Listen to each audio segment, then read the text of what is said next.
Pour moi, le lac, c'est toute ma vie. Tout le monde le respecte ici, et tous les habitants du lac se respectent entre eux.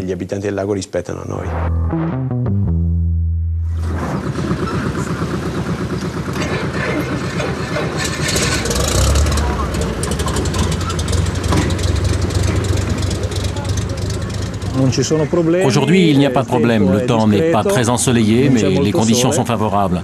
Vous allez voir, ça va être un vol magnifique.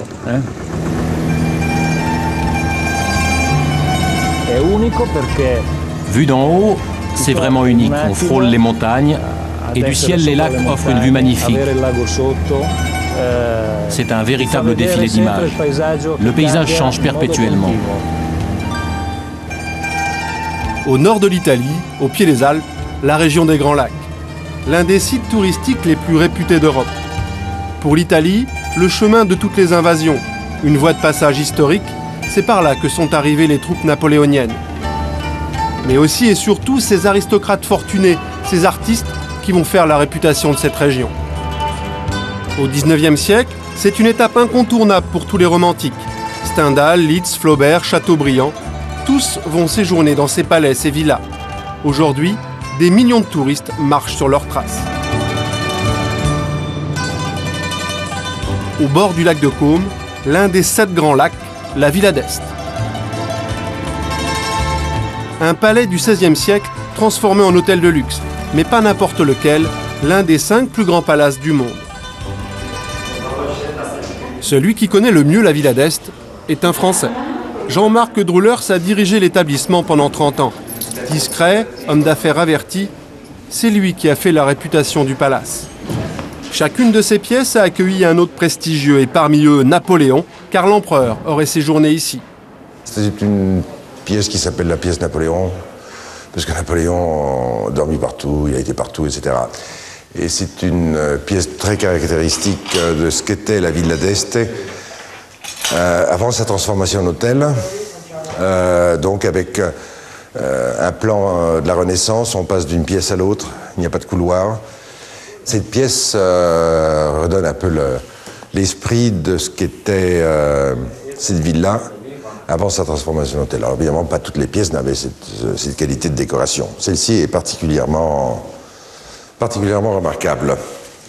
Hôtel aujourd'hui réservé aux milliardaires, avec ses 5 siècles d'histoire, la Villa d'Este est avant tout un monument historique. Un grand tableau d'un élève de l'école de David Pierangeli, qu'il avait présenté à l'exposition de 1812. Vous voyez, c'est un petit musée. Ici, tout rappelle un passé prestigieux. C'est dans l'une de ces chambres que Verdi composa Tancredi, l'un de ses opéras. Dans les années 50, c'est au tour des stars d'Hollywood d'y trouver refuge. Liz Taylor y passa sa première lune de miel. Cette histoire a un prix. Pour une chambre aujourd'hui, il vous faudra débourser entre 300 et 1600 € la nuit. Et à ce prix-là, vous avez vu sur le jardin à la française. Le vent, vue sur le jardin. Enfin, c'est quand même une belle vue, vous voyez, ce nymphé qui est fait en petits cailloux et avec des bas-reliefs remontant comme le nymphé lui-même au XVIe siècle.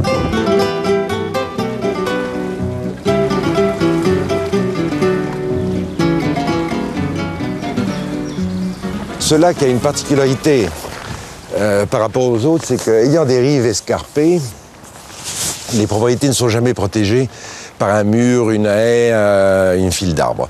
Et par conséquent, vous voyez tout ce qui s'y passe. Vous voyez le jardin, vous voyez la villa, vous voyez les gens qui y sont. Les autres lacs ayant des rives moins escarpées, donc on a moins la perception de la vie elle-même sur les bords du lac qu'on peut avoir sur le lac de Côme. Pour découvrir ces nombreuses villas, les motoscafis sont incontournables. Ces bateaux à moteur, privés ou publics, sont les taxis du lac, le seul moyen pour longer ses rives.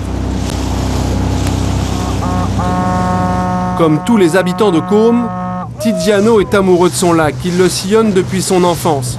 Il en connaît les moindres recoins et c'est pour ça qu'on fait appel à lui. Le moyen le plus rapide pour se déplacer ici, c'est vraiment le bateau. Si vous devez traverser le lac pour aller à Bellagio, par exemple, vous mettez 35 minutes en bateau. Mais si vous prenez la route, vous mettez 1h30 pour faire le tour du lac. L'autre alternative pour traverser le lac, c'est le ferry qui vous amène d'une rive à l'autre. Pour Tiziano, les noms des propriétaires de ces villas n'ont pas de secret. Il les a toutes transportées. Ici, c'est la propriété des Versace, vous savez, le grand couturier. Ils viennent toute l'année, mais surtout l'été. On les voit souvent ici? Avant la mort de Gianni Versace, ils venaient souvent. Aujourd'hui, ils viennent un peu moins. J'ai vu beaucoup de gens célèbres ici, Madonna, Stallone, Schwarzenegger et plein de top modèles. Pourquoi ils aiment autant le lac? Parce que c'est un endroit où ils trouvent la tranquillité. Personne ne vient les épier ici. On est isolé de tout. Autour, il n'y a rien. Il n'y a qu'un parc et une villa qui appartient à l'État et qui est inhabitée. Il n'y a pas de voisins et c'est très difficile de s'approcher de la propriété.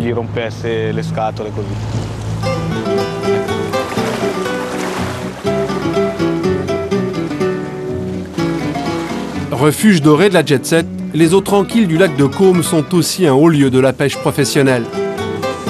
Mais aujourd'hui, seulement une soixantaine de familles vivent encore de la pêche. Comme ici, à Osuccio, un petit bourg médiéval de 800 habitants, dernier repère des pêcheurs du lac. Pour Giuliano Frachelli, pas question de lâcher ses lignes ou ses filets pour ouvrir une quelconque boutique de souvenirs. J'ai commencé à 14 ans, aujourd'hui j'en ai 56, j'ai toujours fait ce métier. Et aujourd'hui encore, vous arrivez à vivre de la pêche? La vie est dure, mais on survit. Quand j'étais petit, il y avait plein de pêcheurs ici. Maintenant, nous ne sommes plus que 3, moi, mon frère et mon fils. Mais mon fils, j'ai bien peur que tôt ou tard, vous savez, après moi, tout sera fini. Bon, allons-y, c'est l'heure.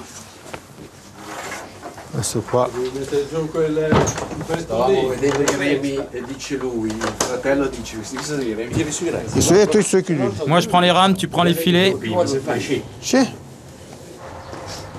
Hey, il fait froid aujourd'hui.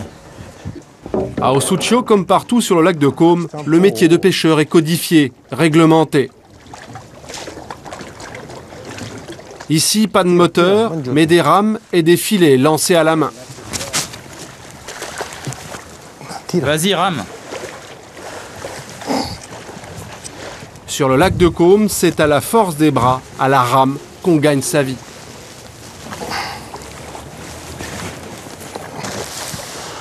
En cette saison, on prend peu de poissons.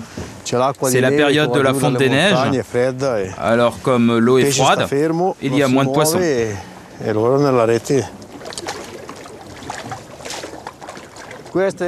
On est sur un bateau traditionnel. Il a été conçu pour pêcher avec des grands filets. Dans le temps, on sortait à 4 et on avait des filets de 220 mètres de long sur 60 mètres de hauteur. On les jetait et on les retirait aussitôt. On appelait ça les astrachis. Mais aujourd'hui, on n'a plus le droit d'utiliser des filets aussi grands. Mais j'ai gardé le bateau.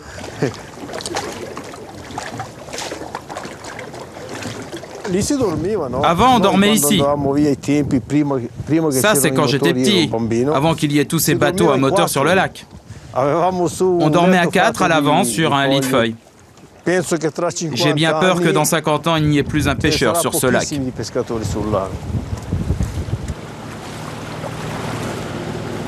Si les pêcheurs d'Osuccio sont la mémoire du lac de Caume, Erio Materi, lui, est la mémoire de ses pêcheurs.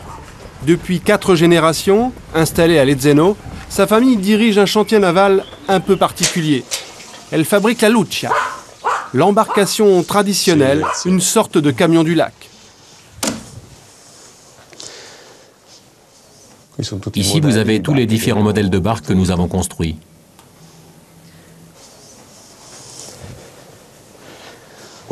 Celle-ci, on l'appelle la gondole du lac de Caume, la Combali. Elle servait au transport des marchandises quand il n'y avait pas de route. Tous les transports s'effectuaient exclusivement sur l'eau. Là, c'est une photographie où on peut voir mon père tout petit pendant la construction d'une barque de transport.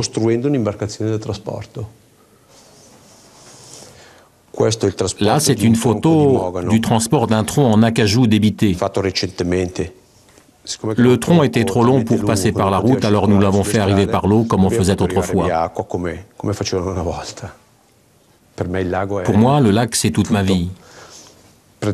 Tout le monde le respecte ici, et tous les habitants du lac se respectent entre eux. Par exemple, ici, personne ne ferme jamais sa porte à clé. Et les rares fois où je dois m'absenter de chez moi, au bout de quelques jours, mon lac me manque. Cap à l'est, direction le lac d'Iseo, un trajet de 80 km. C'est ici qu'est née une légende, Riva, la Rolls-Royce des bateaux à moteur. Une marque du nom de son inventeur, Carlo Riva. Un bateau à moteur aux lignes prodigieuses, la conjugaison de l'acajou, du chrome et du cuir, l'emblème de la Dolce Vita des années 70. Riva, c'est l'apanage des grands de ce monde, l'image de la jet set, un concentré de luxe qui va conquérir les plus grandes stars d'Hollywood et de Cinecittà, de Michael Douglas à Brigitte Bardot, en passant par Jean-Paul Belmondo ou Peter Sellers. Mais pour s'imposer sur ce marché, Carlo Riva a dû se battre. D'abord transformer l'entreprise familiale, passer du stade artisanal à celui de l'industrie. En 1954, il quitte le chantier naval de son père pour créer sa propre marque. C'était vraiment difficile. Il y avait un moment où je me suis mis à genoux devant mon père. Il avait une bouteille sur la table, il a dit « Papa », parce qu'on avait un grand respect alors pour les géniteurs, pour les parents. Non? Bon. Il dit « Voilà, il a la bouteille, tu peux me casser cette bouteille sur la tête, mais n'oublie pas que je ferai les bateaux comme je veux faire. » De 1950 à 1970, la marque Riva va faire le tour du monde. Mais en 1996, celui qu'on appelle encore l'ingénieur décide d'interrompre la fabrication. Les célèbres bateaux vont devenir des objets de collection convoités par des millionnaires. Questo è completamente... Il est nu. On donne les 14-15 couches de vernis, il est bien neuf. Celui-là, il est fini. Il est presque fini. Hein.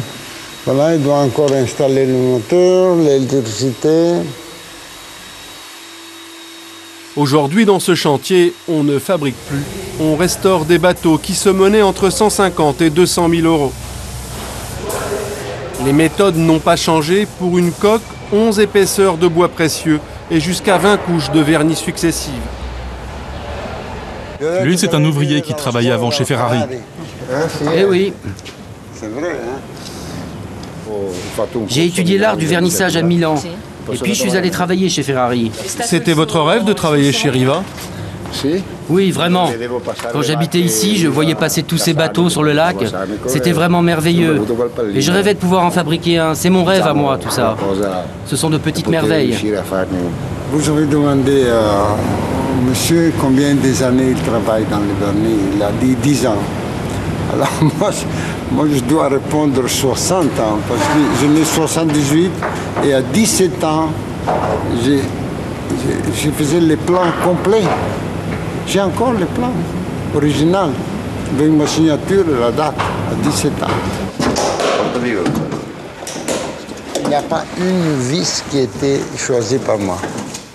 Les instruments, l'interrupteur. Parce que c'est beaucoup d'important. On n'est pas sur la route. S'il y a quelque chose qui ne marche pas, s'arrête. Vous faites comme ça. Vous êtes en pleine mer. Et c'est un instrument qui ne marche pas. Vous pensez que tout va bien. À ce moment, s'arrête.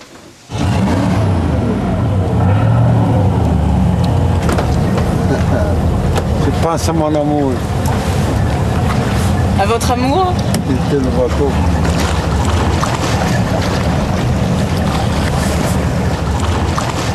Pour aller à la chasse en plein hiver, sur ce petit bateau très bas, j'étais obligé d'aller à rame, non? D'ici jusqu'au bout du lac. Et je me souviens, j'avais 12, 13, 14 ans, les mains qui étaient froides.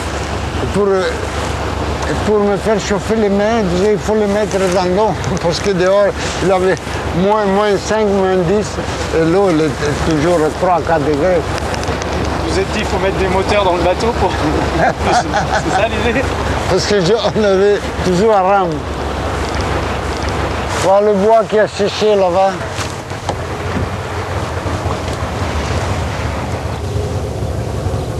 Parce que mon père, c'était un peu comme ça.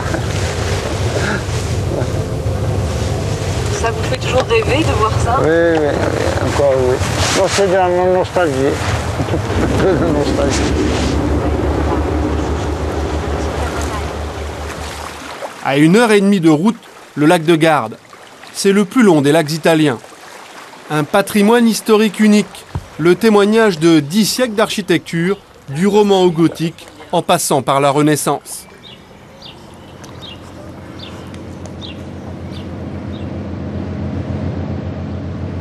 Le soir, à Garde, c'est dans les osterias, ces fameux restaurants de quartier, que les amoureux du lac, nostalgiques, se retrouvent ensemble. J'ai réservé pour 10. Je pensais que ce serait assez, mais ne vous inquiétez pas, on vous trouvera une place, on en trouve toujours ici. Chanteuse, Giorgia Monese est l'emblème de Garde. Pour tous ici, c'est la Piaf italienne.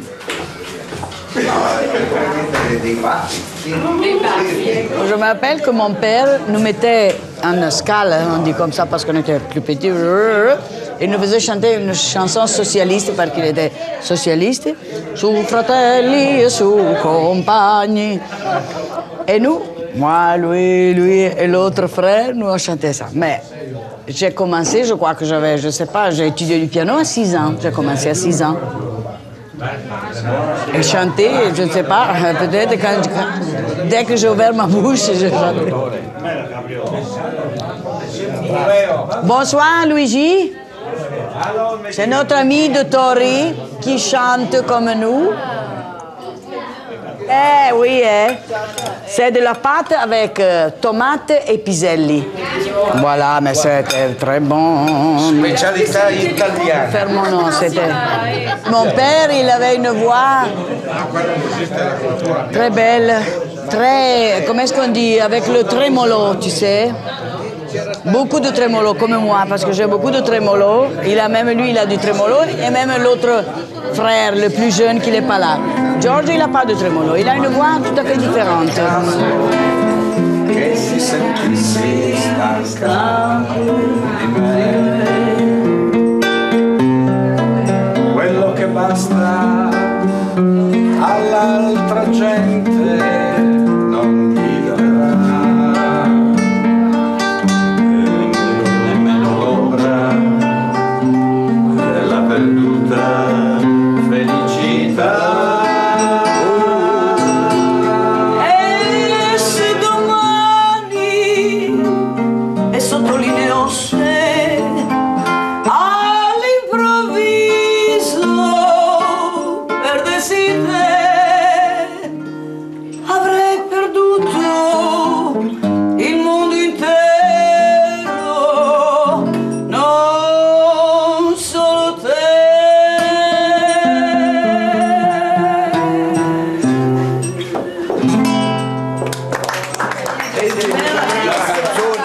Cette chanson, mon père la chantait, et le père de mon père la chantait. Alors moi, je continue à la chanter. Son père jouait de la mandoline, et son fils joue aussi très bien. J'avais l'impression d'entendre ton père tout à l'heure. C'est la musique qui nous unit, qui nous donne la joie de vivre, qui nous donne... Qu'est-ce que c'est? Je ne sais pas. C'est l'eau et la musique. C'est l'eau du lac, la musique est un peu le vin. L'eau, la vie. C'est l'eau, la vie et l'eau de vie. Et l'eau de vie. Bon allez là, la dernière, celle du lac de Garde.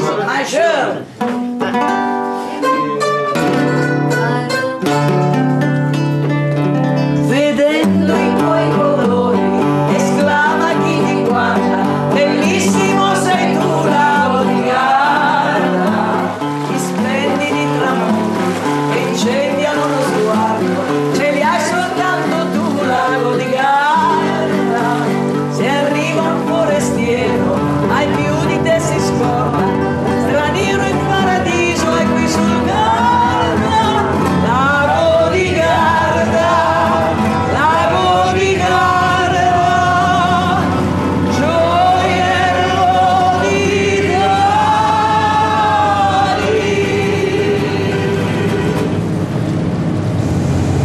famille est à Garda depuis le 1500. Mon père et ma mère, nous sommes d'une origine gardesane, disons, depuis le 15e, on dit le 15e siècle ou le 14e, je ne me rappelle jamais. Il y en a, je ne sais pas, une dizaine de familles. Les pêcheurs qui appartiennent à cette famille, ils ont des droits de pêche sur les autres coins du lac. Les autres pêcheurs du lac, ils payent à nos familles, ils payent un louage, disons, et ça, à la fin de l'année, ça vient partagé entre toutes les familles. Mais jusqu'à l'année dernière, les femmes ne recevaient rien. De cette année, oui, je pense que c'est 10 000 lire par an peut-être. Mais même les femmes maintenant. Maintenant, même les femmes, oui. C'est une conquête de féminisme peut-être. J'aurais eu la possibilité de chanter, de devenir quelqu'un, disons. Mais c'était tellement fort l'envie de rester ici, de vivre ici, j'ai jamais voulu partir. Jamais. Comment ça s'appelle en français? Les racines sont très fortes. À 20 minutes du centre de garde, la pointe de San Vigilio, l'une des plus belles vues du lac. Caché derrière ces murs, là encore, un domaine historique, un hôtel fondé au XVe siècle, l'un des plus vieux d'Italie. Depuis 500 ans, il appartient à la même famille, les Brenzoni. Et aujourd'hui, c'est le comte Agostino di Brenzone qui règne sur le domaine. Aristocrate et hôtelier, le comte appartient à la famille de Savoie, la famille royale d'Italie.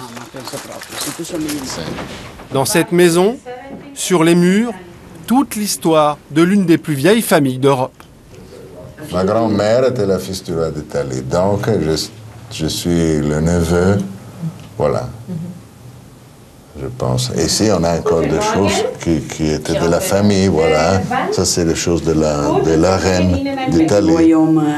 Voilà, mais il venait ici en vacances, donc il ne vivait pas... Non, on venait ici de temps en temps, mais le roi était là 4 ou 5 fois, mais avant... Il y a beaucoup d'années. À San Vigilio, le livre d'or de la maison témoigne à lui seul du prestige des lieux. Eccolo qua. Voilà, ici, il y avait ici le Liechtenstein, ce jour-là. Le prince d'Assia, von Hessen. La princesse Schönbrunn. Charles. Et avec Charles, vous le connaissiez avant, il est venu ici, vous avez eu le temps de passer du temps avec lui? Oui, on a passé du temps ensemble, oui. Ouais. Il y a 2 fils qui ont le même âge de... Des vôtres? Oui. Ouais. Ouais. Vous êtes allés à la chasse ensemble? Non, je ne chasse pas. Ah. Je chasse de temps en temps, oui. Je suis allé à la chasse avec Giscard d'Estaing, le vôtre précédent, plusieurs fois. Pour résider à San Vigilio, le titre de noblesse n'est pas une obligation. La chambre est à 300 €. Mais la liste d'attente est longue. Plus d'1 an pour passer une nuit dans l'une des 7 suites du domaine, ouvertes au public. Cette chambre, c'est la chambre la plus aimée de San Vigilio. Et ici, la chambre a été occupée par... la dernière fois par le roi d'Espagne.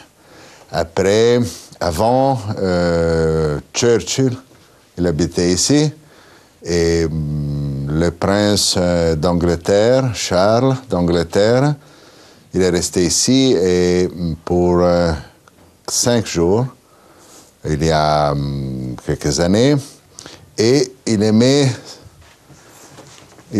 faire la peinture ici. Avec le...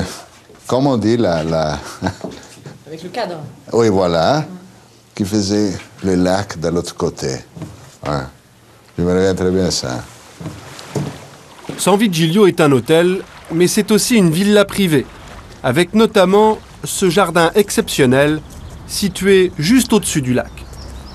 Voilà. Ça, c'est le belvédère romain.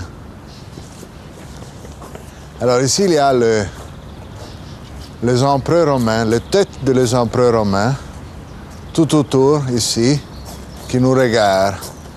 Non? Et maintenant, on est en train de le restaurer. Ils ont été pris à Rome, ils ont été apportés ici. Je pense que si vous écoutez la même chose que j'écoute, il y a quelque chose ici. Alors, on peut se promener ici, et si on a un problème, j'en suis sûr que on peut trouver la solution. Il y a quelque chose de magique, je pense. Moi, j'ai toujours pensé à ça ici. Une magie des lacs qui a su inspirer les plus grands artistes et qui, aujourd'hui encore, fascine chaque année des millions de visiteurs.